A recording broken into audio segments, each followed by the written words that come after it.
할렐루야, 안녕하세요. 이준 목사 인사드립니다. 오늘은 하나님께서 우리에게 믿음의 조상이라고 그러는 아브라함에 대해서 우리에게 말씀을 나누기를 바라신다고 믿습니다. 아브라함에 대한 것은 물론 한 편의 설교에 다 넣을 수 있는 양은 아니에요. 그렇죠. 아브라함의 삶을 살피다 보면 그의 삶의 클라이맥스와 높낮이들 이런 것들이 계속 있는 걸 볼 수 있어요. 물론 누구든지 믿음의 자녀 또 믿음의 하나님의 백성들에게 일으키시는 하나님의 그 거룩한 드라마는 와 정말 스펙테클하죠. 위대합니다. 멋있습니다. 그러나 아브라함의 그 믿음, 하나님께서도 우리에게 아브라함을 주시하고자 바라시는 하나님의 의도는 그가 훌륭한 자다라기보다 어떤 상황이 닥쳤을 때 계속 하나님을 선택하고자 했던 그의 흐름을 하나님은 오늘 우리가 주시하길 바라시고요. 그래서 아브라함의 복이 오늘 우리에게도 온전히 임하게 되기를 바라신다고 믿음으로 선포합니다. 그렇습니다. 하나님께서는 우리가 어디에 있든지 어느 곳에 있든지 상황이 우리의 환경이 되길 원하지 않으십니다.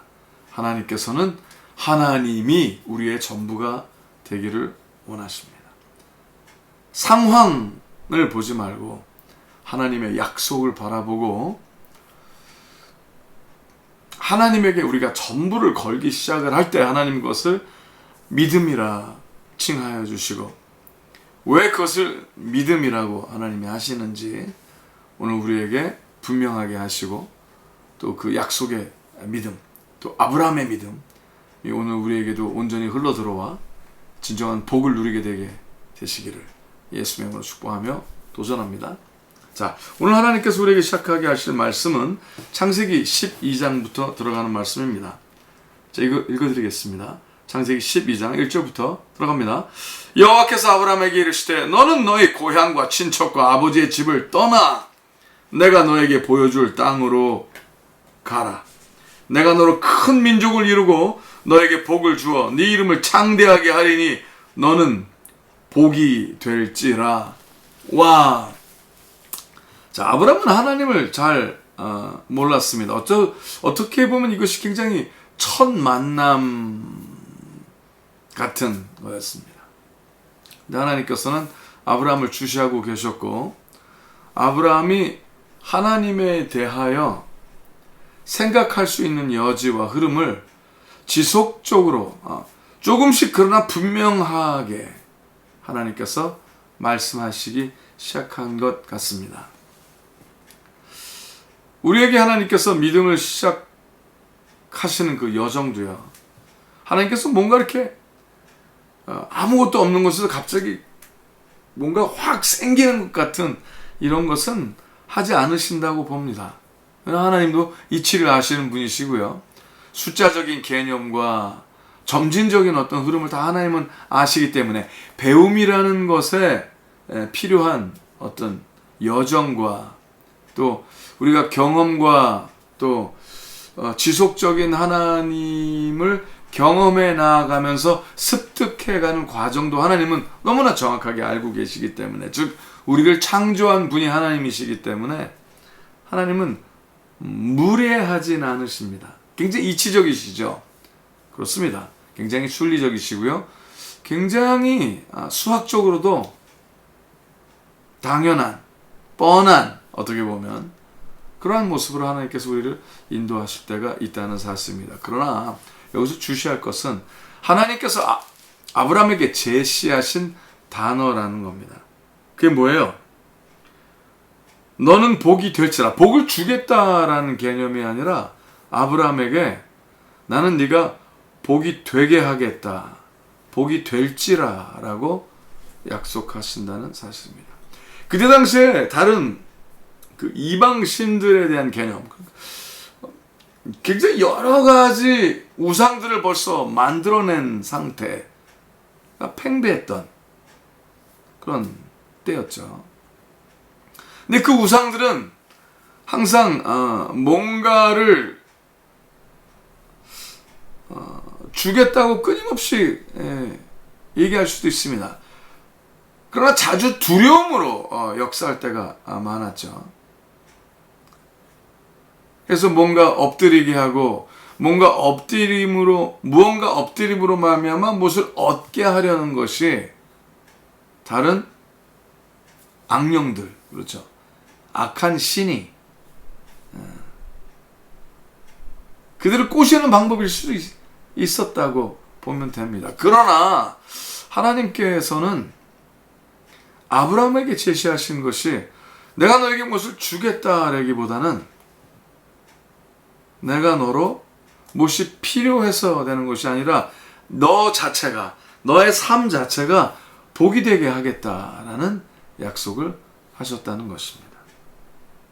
그래서 이렇게 얘기를 하세요. 내가 너로 큰 민족을 이루고 너에게 복을 주어 너 이름을 창대하게 하리니 너는 복이 될지라. 너를 축복하는 자에게는 내가 복을 내리고. 와, 아브라함을 축복하는 자에게 하나님께서 복을 내리겠대요. 그리고 너를 저주하는 자에게는 내가 저주하리니 땅의 모든 족속이 너로 말미암아 복을 얻을 것이라 하신지라. 와, 아브라함 자체가 어떤 뭐 가지고 있느냐 없느냐에 상관이 없는 그의 삶 자체가 복이 되어버리는, 무엇을 많이 가지냐가 중요하지 않은, 그러니까 자유함을 선포해 주신 거죠. 하나님께서는 내가 너로 진정한 복이 무엇인지, 진정한 아름다운 삶이 무엇인지 내가 널 인도하리라 하셨다는 거예요. 너무나 충격적이었을 거예요. 근데 이때 하나님께서 이 약속의 흐름을 제시하시면서 대신 조건을 말씀하십니다. 그렇죠. 믿음에는 조건이 있습니다. 많은 사람들이 믿음엔 조건이 없다 그러는데 조건 없이 믿는 어떤, 아니에요. 항상 조건이 있습니다. 조건이 이거예요. 여호와께서 아브라함에게 이르시되 너는 너의 고향과 친척과 아버지의 집을 떠나 내가 너에게 보여줄 땅으로 가라. 즉 그의 모든, 그가 알고 있는 모든 거, 그가 편한 거, 그가 계산이 될 만한 거, 그게 기댈 수 있는 모든 거, 그거를 다 떠나라 요구하신다는 사실입니다.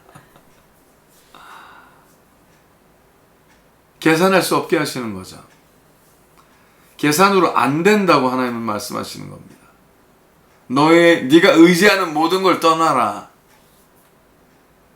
그렇습니다. 믿음은 하나님 외에 내가 의지하고 계산하고 내가 기대는 모든 것을 떠나는 것입니다. 떠나고자 생각하는 것이 아니라 떠나는 것입니다. 떠나야지 마음 먹는 게 아니라 떠나는 것입니다. 행동이 필요하고요. 구체적인 결정과 더불어 그 결정을 실행으로 옮겨야 된다는 사실입니다. 그렇습니다. 믿음은 그렇게 시작되는 겁니다. 실행하는 믿음, 실제적인 믿음, 구체적인 믿음이 오늘 우리에게도 일어나게 되시기를 예수의 이름으로 축복하며 도전합니다. 그렇습니다. 근데 재미있는 사실 어디로 갈지도 모르는데 아니 어디를 갈 거라고 그러면 일단 비교가 되지 않습니까? 근데 비교되게 하신 것이 아니라 하나님을 신뢰하게 결정을 하게 하셨다는 거예요. 나를 믿어보지 않겠느냐라는 거죠.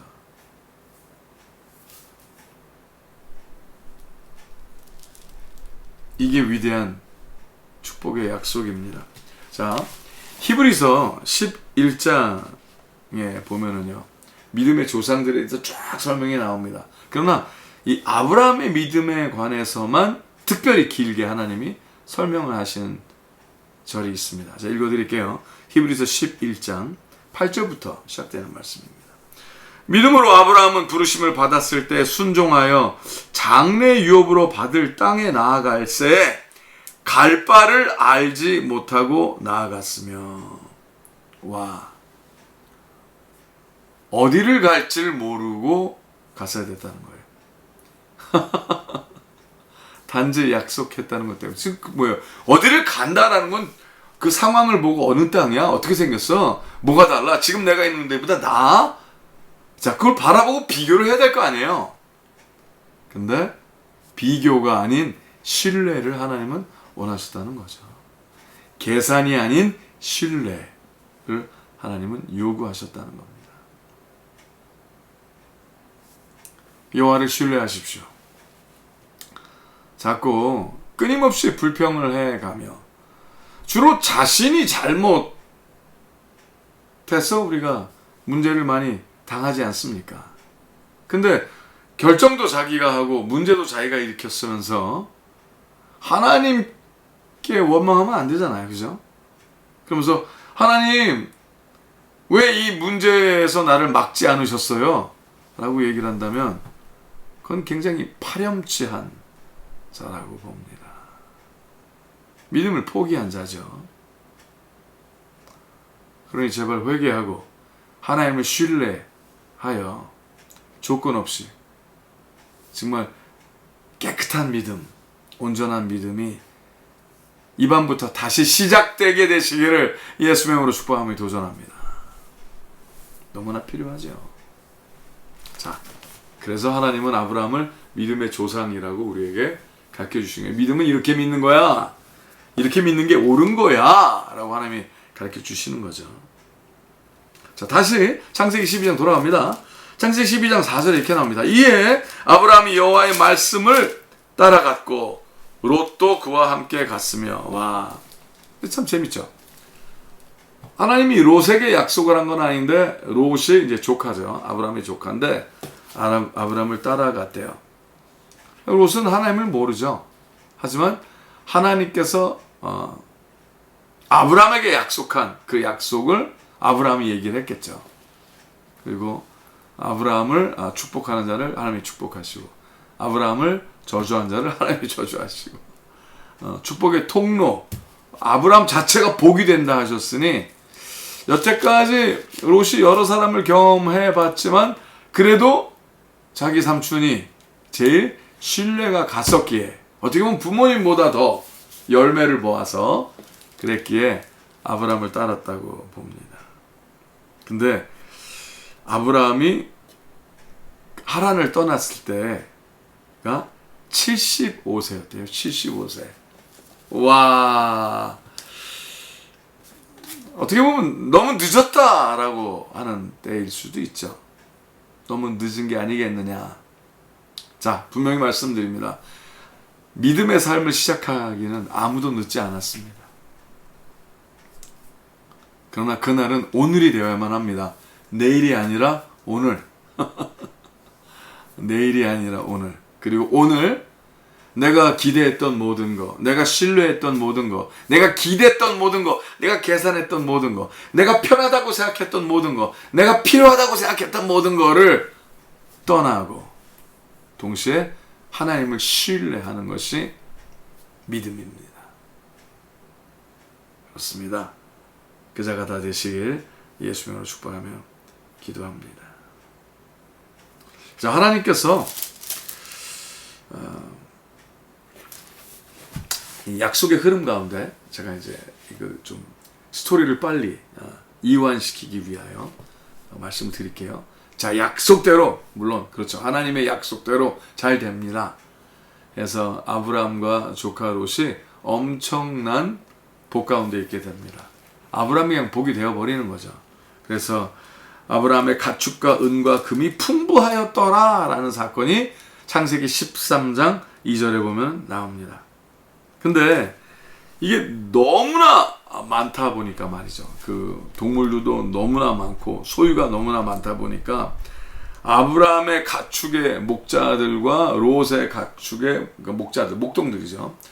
그들이 같이 있을 수 있는 땅이 넘치다 보니까 이거는 같이 공유할 수 있는 그게 안 되었다는 거예요. 그러니까 서로 자꾸 목자끼리 다툼이 일어나고 목동끼리 다툼이 일어나고 이건 옳지가 않은 거죠. 근데 이때 아브라함이 롯에게 이렇게 얘기를 합니다. 야, 우리가 친족인데 이렇게 우리 식솔들이 이렇게 싸우는 건 옳지 않잖아. 이건 싸우면 안 되지. 내 목자나 너의 목자나 서로 목동들이죠. 그러니까 목자라는 게 예수 그리스도만이 참 목자라는 개념은요, 죽어주시고 부활해주시고 삼층천 하나님의 나라까지 인도해주시고 심판 때 우리를 위해서 또 변호사가 되주시고 하는 그런 모든 The Shepherd라는 목자고요. 다른 여기서 목자라는 개념은 목동의 개념인 거예요. 그러니까 이제 목사도 목자가 아니라 목동의 개념이죠. 그렇죠. 하나님의 말씀을 우리가 좀 나누었다고 그래서 또 하나님의 거룩한 진리를 나누어 줬다고 해서 성경에 나오는 참 목자이신 예수 그리스도를 대신할 수 없어요. 그래서 지금 여기 목자라는 단어가 나왔길래 제가 뭐 부연 설명을 드리긴 하는 거지만 말이죠. 자, 근데 여기서 우리 목자끼리 싸우니까 이러지 말자. 근데 이때 굉장히 재미있는 얘기를 합니다. 자, 다투게 하지 말기 위해서 네 앞에 지금 온 땅이 있지 아니하니 롯에게 아브라함이 얘기하는 거예요.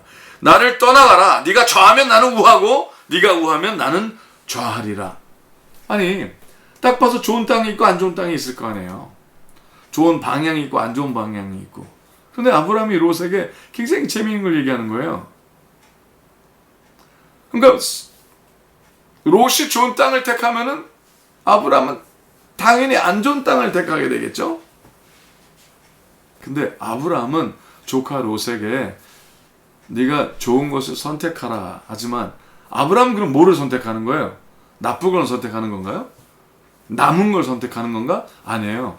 아브라함은 하나님을 선택하겠다는 거예요. 이게 엄청난 거예요. 아니, 왜 남은 걸 선택하는 게 하나님을 선택하는 겁니까? 라고 물어보겠죠? 아브라함은 이제 배운 거예요. 조건이 아니란 걸 배운 거예요. 상황이 조건이 아니란 거예요. 보기에 좋은 게 조건이 아니라는 거예요.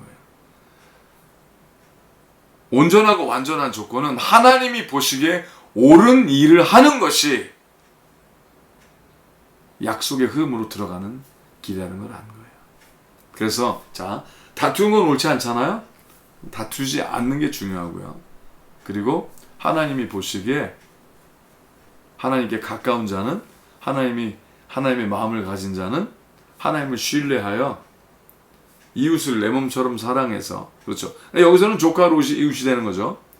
조카 롯에게 가장 옳은 것을, 이득인 된 것을 그로 선택하게 했다는 거예요. 와, 이거를 하나님이 가르쳐 주셨다기보다 조카 롯이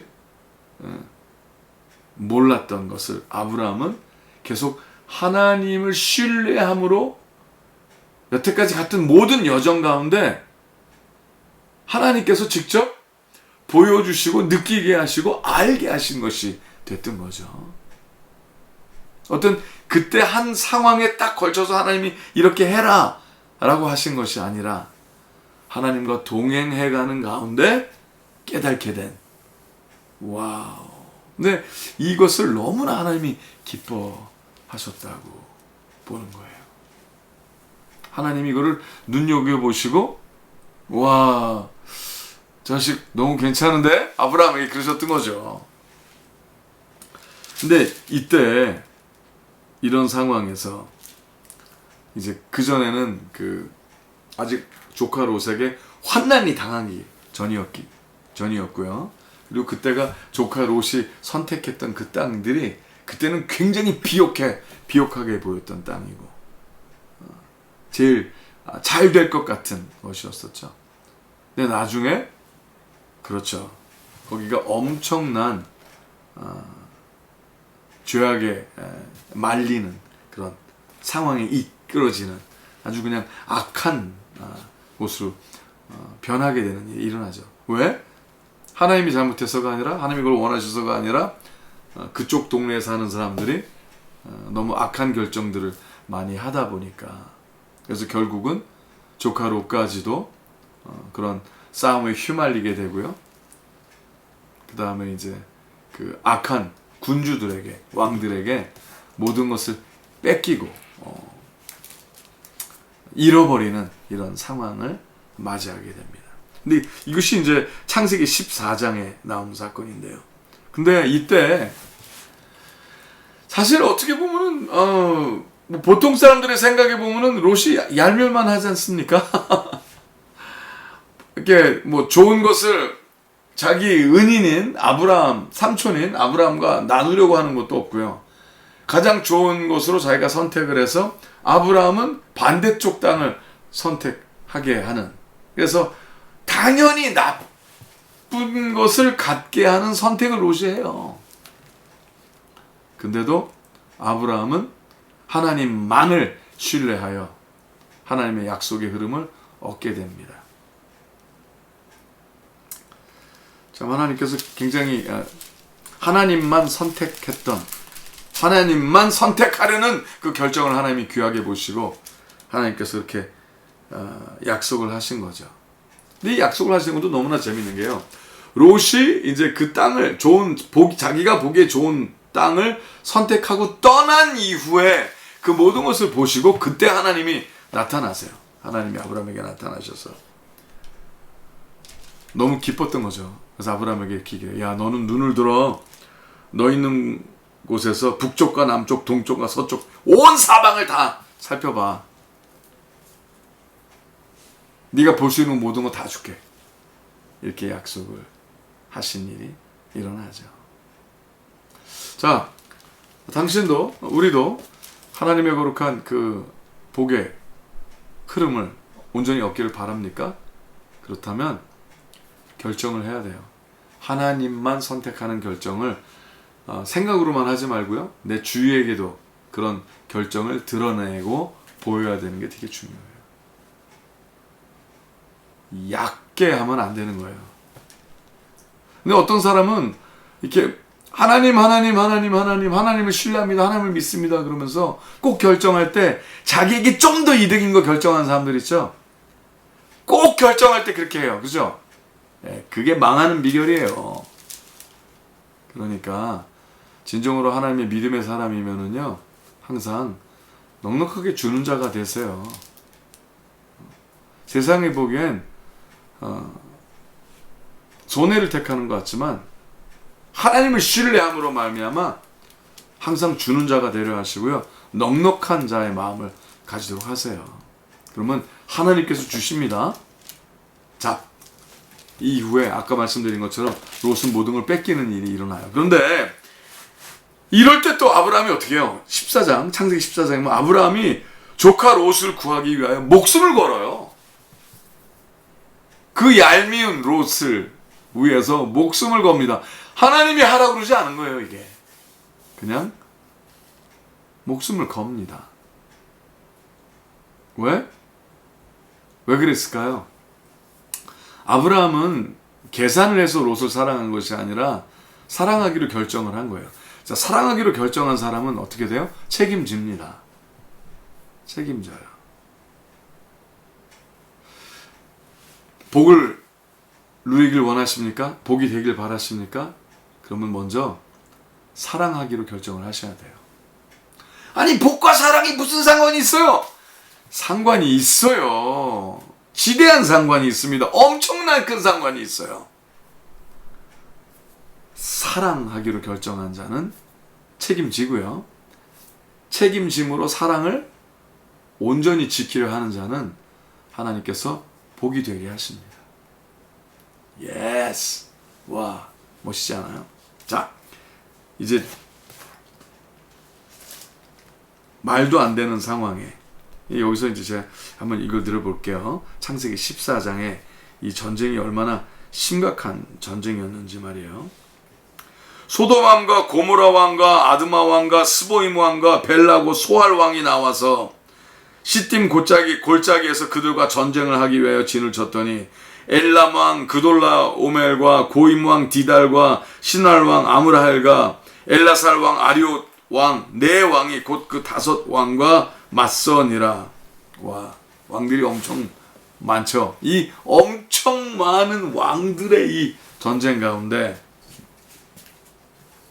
아브라함이 그 전쟁에 휘말렸던 조카 롯을 구하기 위하여 그 집에서 길리고 훈련된 자 318명만 딱 데리고 나아갑니다. 와, 자기 집에서 길리고 훈련된 자 318명. 와우, 이건 뭐 죽겠다는 거죠, 뭐. 이거는 이길 수 없는 전쟁이거든요. 이 숫자가 그 수많은 왕들이 웅집해 있는 그 군사들과 싸우겠다는 것은 말도 안 되는 거죠. 그런데 그들은 주저하지 않습니다. 목숨을 잃어버리기를 주저하지 않죠. 그랬더니 하나님께서 어떻게 하시느냐? 그 모든 적병들을 다 하나님께서 아브라함의 손에 붙이십니다. 와우, 할렐루야. 밤새워 나아가는 가운데 아무도 그들을 막지 못합니다. 그래서 모든 빼앗겼던 재물과 자기의 조카 롯과 그의 재물과 또 부녀와 친척을 다 찾아왔더라. 와우, 할렐루야. 엄청난 기적이죠. 역시 전쟁은 여호와께 달린 것이 분명합니다. 근데 이때 오면서 우리가 이제 그 구약에서 가끔 그 예수 그리스도가 번뜩번뜩 나타나는 장면이 있어요. 왜냐하면 예수 그리스도는 물론 이제 베들레헴의 아기로 태어나셨지만 예수님은 만세 전부터, 즉 하나님께서 우주를 창조하실 때 그때 말씀으로 창조하셨고 말씀이 곧 예수 그리스도시기 때문에 하나님은 우주를 창조하는 그때도 예수님이 계셨거든요. 이걸 보고 이제 구약에서 나타난 예수 그리스도의 현상을 크리스토파니, 예수 그리스도의 구약 가운데 나타냈던 현상들이라고 불리는 장면들이 여기서 나오는 거예요. 근데 예수님이 누구의 이름으로 나오냐면은 멜키세덱이라는 대제사장의 이름으로 나오는 장면이 있습니다. 이게 재밌죠? 같이 읽어드릴게요. 이것이 창세기 14장 17절부터 나오는 말씀인데요.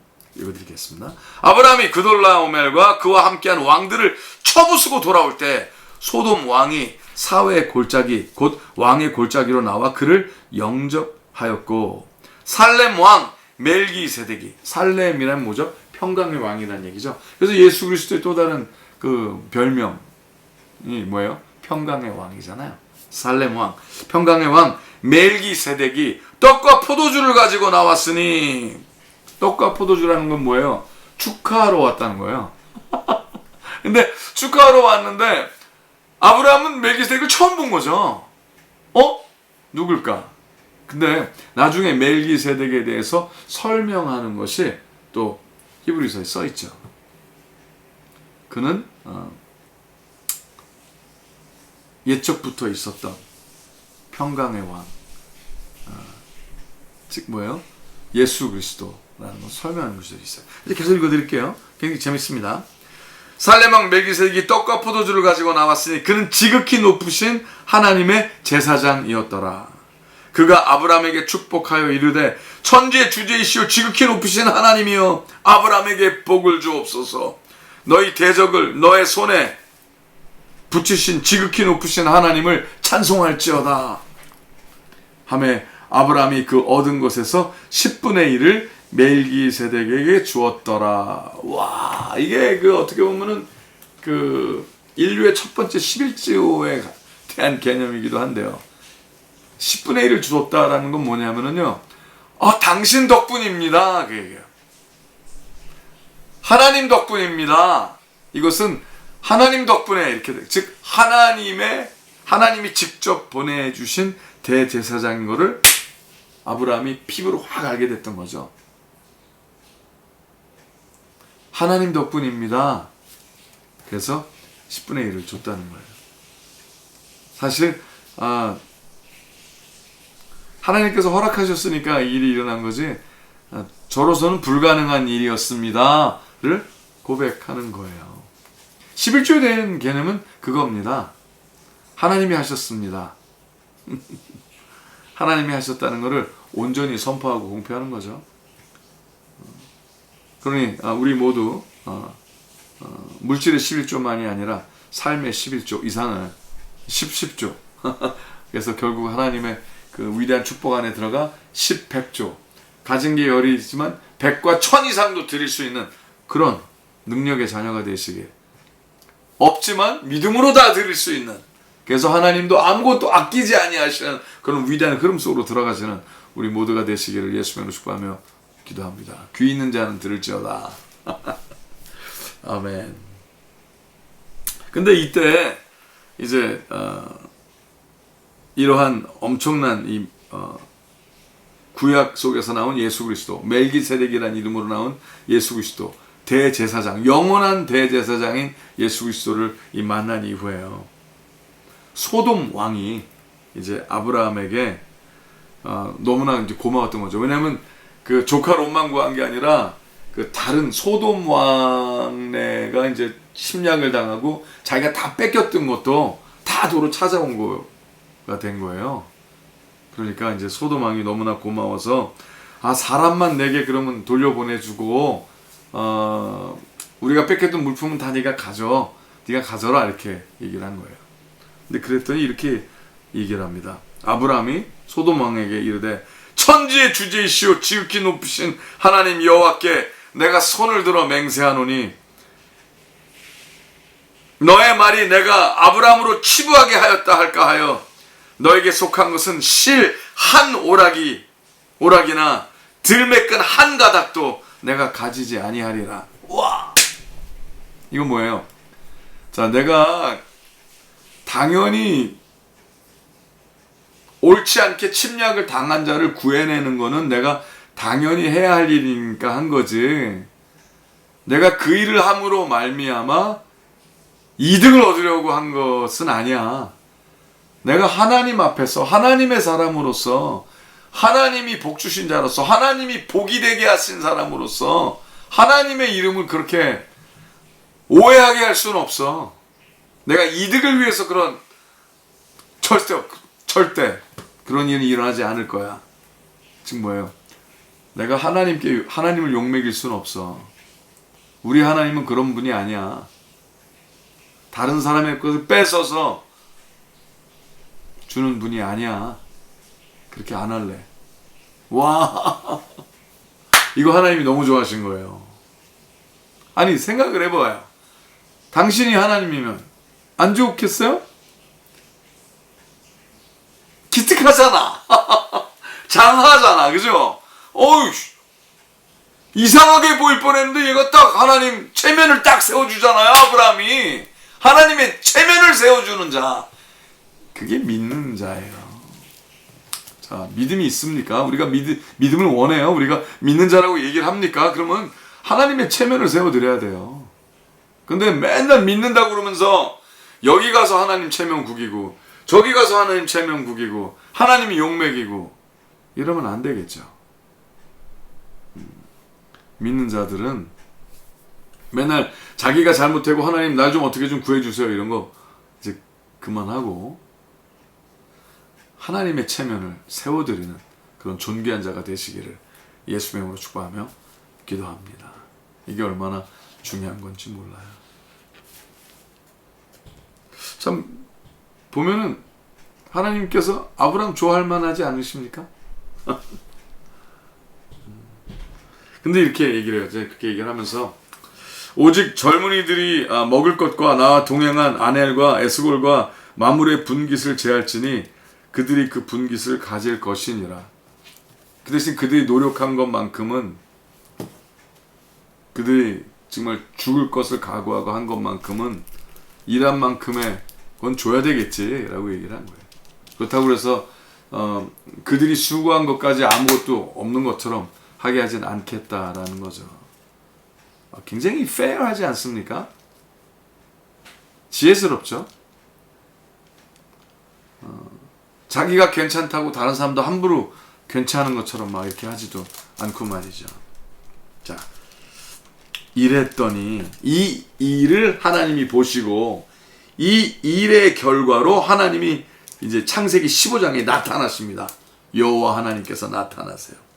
그러면서 아브라함에게 나타나셔서 이렇게 얘기하십니다. 아브라함아, 두려워 말라. 두려워하지 말라. 나는 너의 방패요 너의 지극히 큰 상급이니라. 야, 내가 있지, 내가 너에게 뭐를 상으로 줄까 생각을 해봤는데 안 되겠어. 내 자신을 내가 너에게 상으로 줄게. 할렐루야. 와, 아니, 하나님은 그러신 분이에요. 하나님이 내가 상으로 나를 너에게 주게 하시는 분이에요. 내가 너의 상급이다. 와. 근데 이때 아브라함이 이제 나름 너털 웃음을 지면서 한 얘기겠죠. 하나님, 하나님 말씀 그러시지만 전 자식도 없어요. 아유, 뭐 하나님 지난번에 약속하실 때 저에게 막 정말 엄청난 걸 약속하셨잖아요. 근데 전 자식도 없어요. 이렇게 나온 거예요. 근데 하인들도 많고 하인들은 또 자식들 갖고 그랬는데 아브라함은 애가 하나도 없었던 거죠. 그래서 이렇게 얘기해요.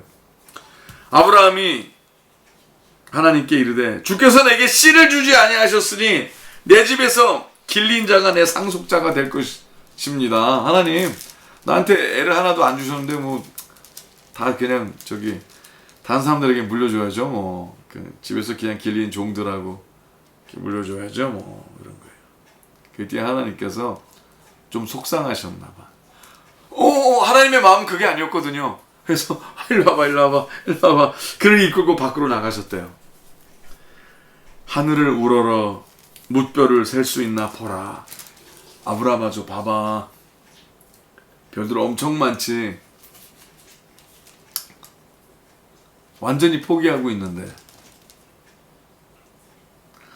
어쩌면 아브라함은 그것이 자기 잘못이라는 걸 확실히 알았던 것 같아요. 하나님 잘못은 아니었어요. 하나님께 원망하진 않았죠. 근데 자녀가 없다는 있는 사실을 그대로 받아들이고, 하나님, 저는 없는데요, 뭐 이렇게 나온 거죠. 그랬더니 하나님께서 아니야, 저 별들보다 더, 저 셀 수 없는 별들보다 더 내가 너에게 자손을 그렇게 많게 할 거야 라고 약속하셨다는 거예요. 근데 너무나 재미있는 구절이 6절에 나와요. 아브라함이 여호와를 믿으니 여호와께서 이를 그의 의로 여기셨더라, 이렇게 말씀하셨다는 거죠. 아브라함이 또 하나님이 그러시니까 그걸 믿어버렸대요. 그게 어떻게 되겠어요가 아닌 거예요. 그러니까 상황을 보니 안 되겠는데 하지 않았다는 거예요.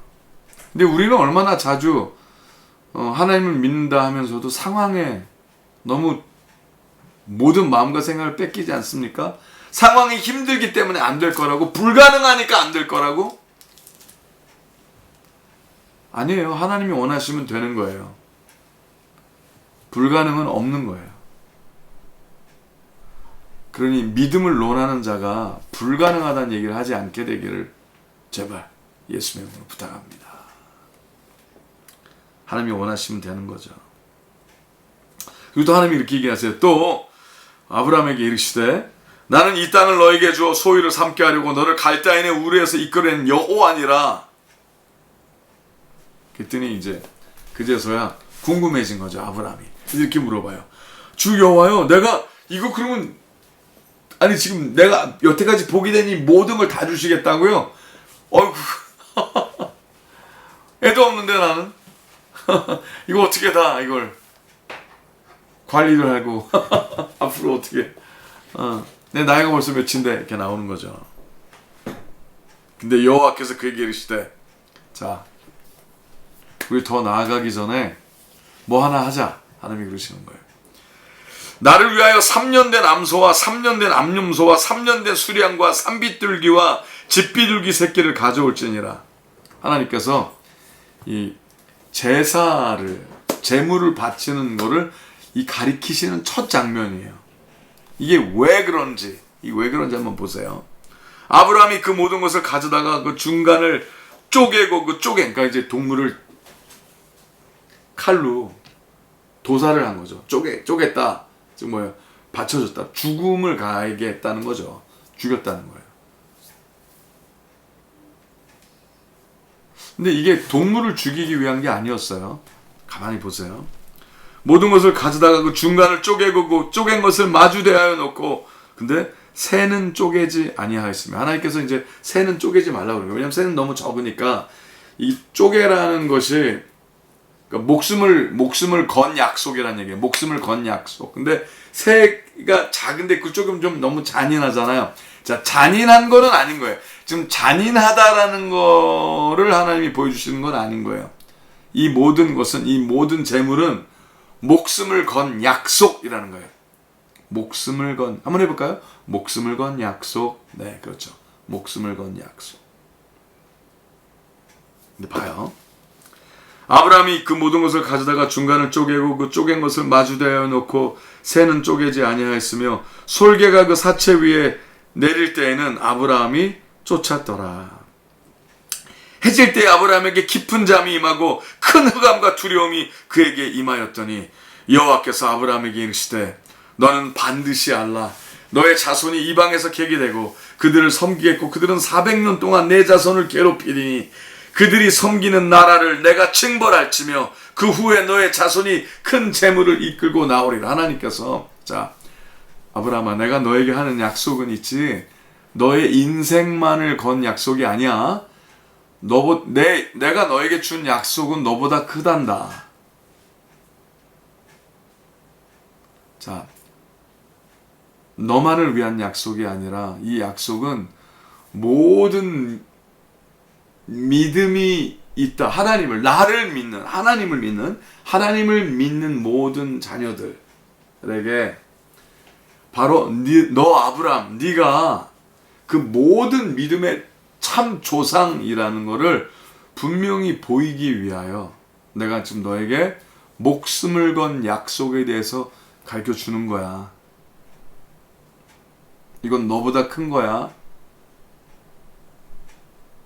하나님이 말씀하시는 거예요. 이건 나와 너만이 아니라 수많은 내가 사랑하는 자녀들을 위한 목숨을 건 약속에 대해서야. 하나님이 말씀하시는 거예요. 그래서 이렇게 얘기하세요. 내 자손은 4대 만에 이 땅으로 돌아오리니 이는 아모리 족속의 죄악이 아직 가득 차지 아니하였음이니라 하시더니 17절 우리 같이 읽을까요? 이거 너무 중요한 거예요. 창세기 15장 17절이죠.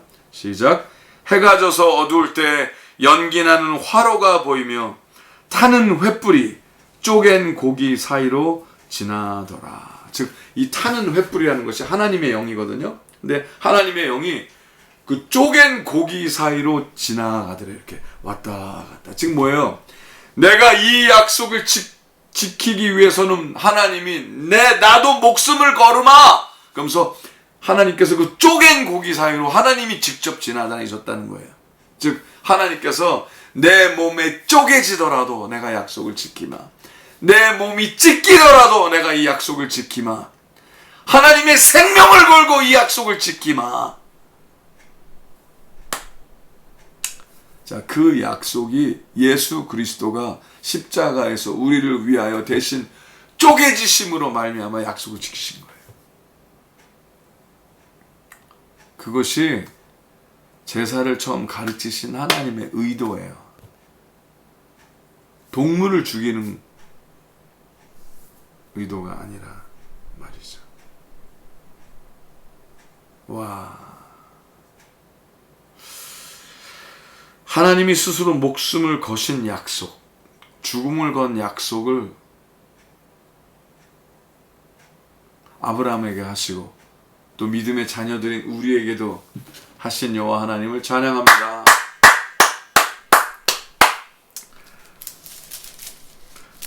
이제 그러면서 하나님께서 이 약속을 구체적으로 실행하시기 위하여 하나님께서 계획하시고 가르치신 흐름이 계속 진행이 됩니다.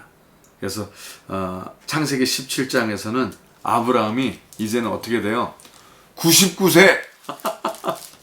정말 불가능하다라고 할 수밖에 없는 그때 하나님께서 나타나세요. 지속적으로 계속 나타나시는 거죠. 그래서 이렇게 말씀하십니다. 나는 전능한 하나님이라.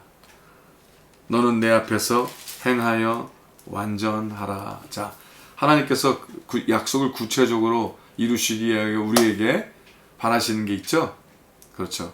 하나님이 거룩하신 것처럼 우리도 거룩해야 되는 거예요. 하나님께서 완전하신 것처럼 나도 완전해야 되는 거예요. 하나님께서 이 약속이 온전히 이루어지게 하기 위하여 우리가 해야 되는 일은 뭐예요? 그렇죠. 올바로 말을 해야 되고, 올바로 들어야 되고, 올바로 봐야 되고, 보는 거 조심해야 되고, 듣는 거 조심해야 되고, 말하는 거 조심해야 되고, 그렇죠? 예, 그렇습니다. 지금 문제 가운데 있어요? 환난 가운데 있습니까? 문제 해결을 원해요? 그럼 말 함부로 하지 마세요. 뭐 하나님이 내가 하나님을 믿을 때부터 힘들었다? 이런 황당한 얘기하지 마세요. 아니에요. 하나님이 그때부터 당신을 살리신 거예요. 하나님께서 그때부터 당신을 구하시기로 작정하신 거예요. 여호와 하나님을 신뢰하시기 바랍니다.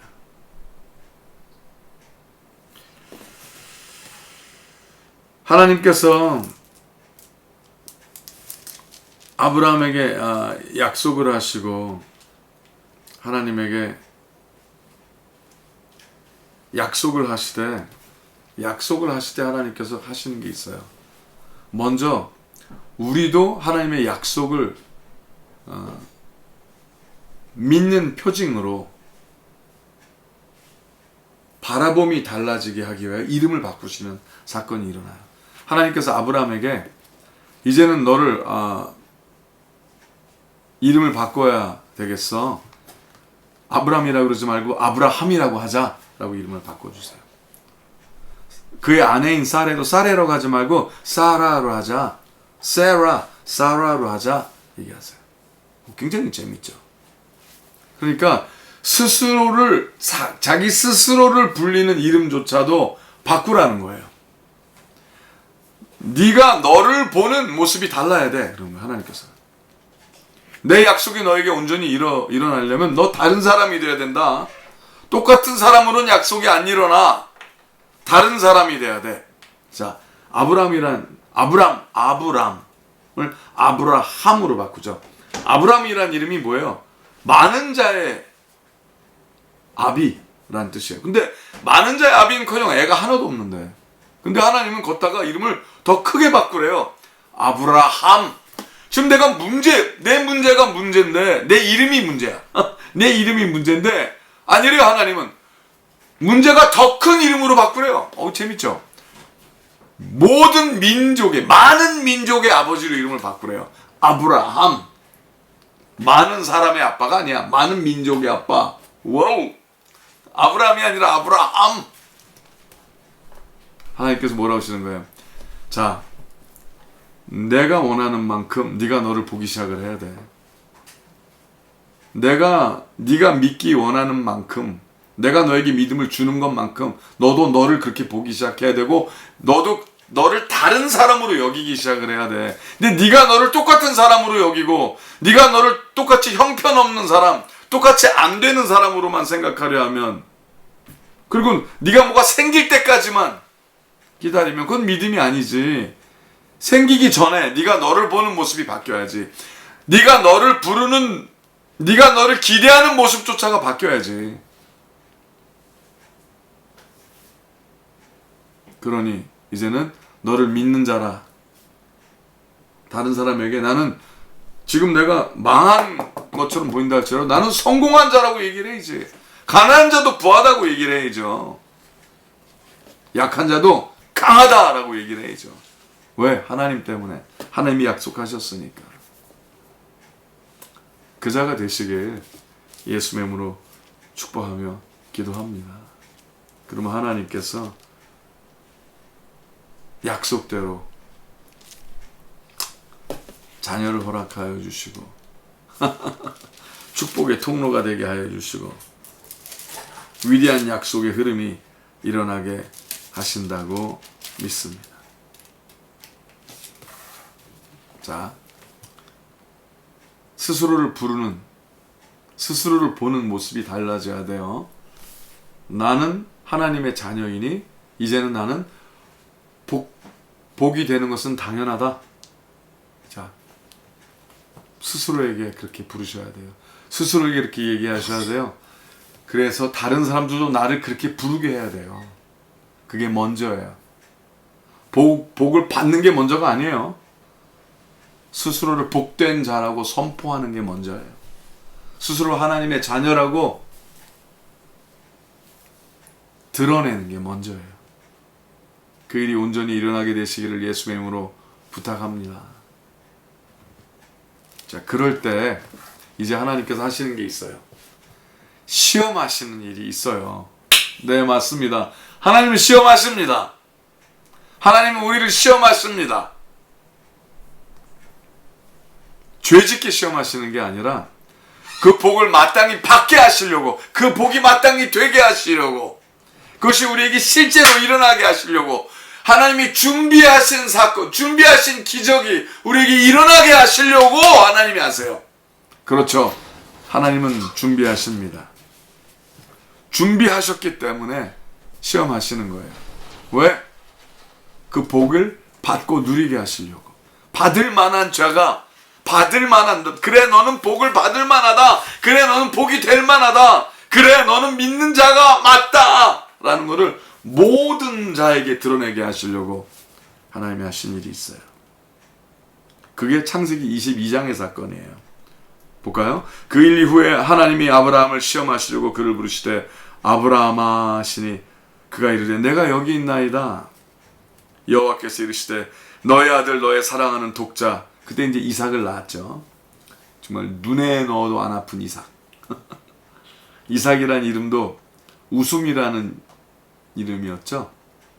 사실 비웃음이었는데 하나님께서 그것을 행복의 웃음으로 바꾸죠.